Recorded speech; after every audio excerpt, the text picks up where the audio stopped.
All right, let's break down Dar City's win over Bravehearts, a 93-75 result.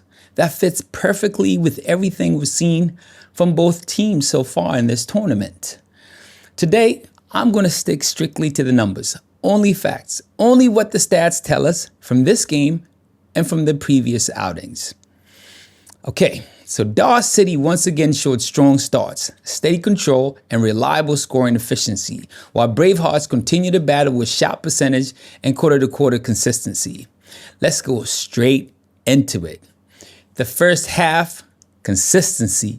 In their previous games, Dar City built early leads using the same formula: steady tempo, clean decision-making, and pressure at the rim. And the numbers show the exact same pattern today.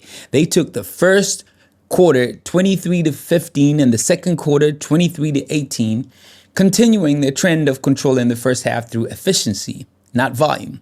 Bravehearts actually attempted more shots in that stretch, but Dar City made more. Now the third quarter, this was the decisive moment. Third quarter has been a recurring turning point in Dar City's previous games, and today, it was the biggest one of the entire tournament. Dar City won the third.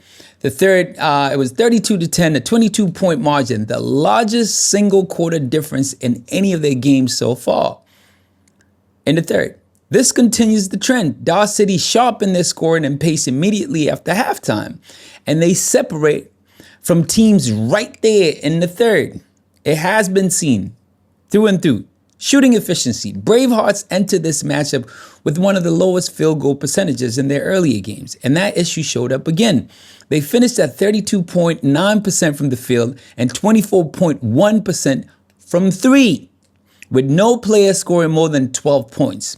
On the other side, Dar City kept the same scoring profile we've seen before: 44.2% shooting, 12 made threes, and consistent creation across their lineup. Paint production and protection.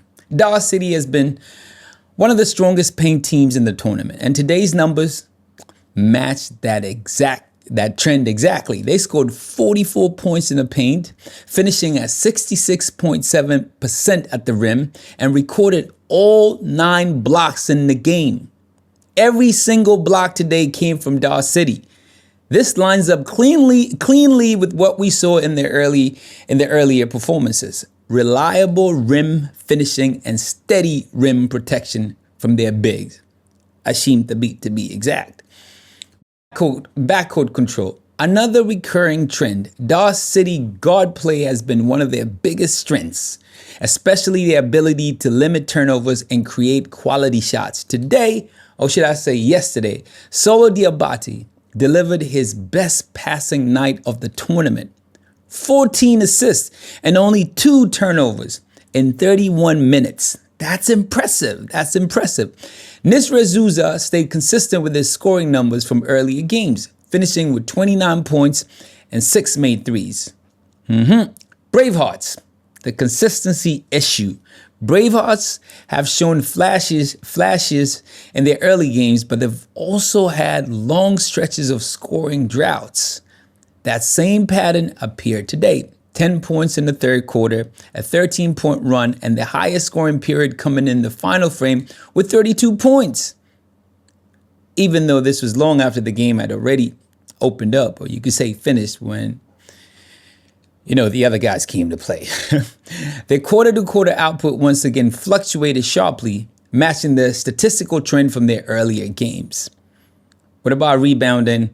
The one consistent strength, one trend that did repeat for Bravehearts, it's a positive one, is rebounding. They grabbed 58 total boards compared to Dar City 45, including 21 offensive rebounds, their highest of the tournament so far.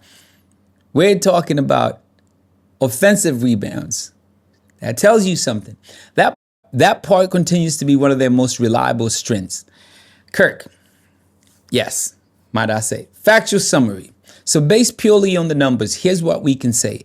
Dar City maintained their pattern of strong first halves, a decisive third quarter, and efficient scoring. Their rim protection, scoring balance, and backcourt stability lined up exactly with their earlier games. Bravehearts, continued to rebound at a high level, but struggled again with shooting percentage and scoring consistency across all 4 quarters. And the statistical trends from their previous performances carry straight into this matchup. So I would say this was just to wrap it up, this was a 93-75 win for Dar City. And the numbers confirm everything we've seen so far from both teams in this road to BAL. Clean trends, clear patterns, all backed by stats. And if you want, I could be back for more. Just let me know.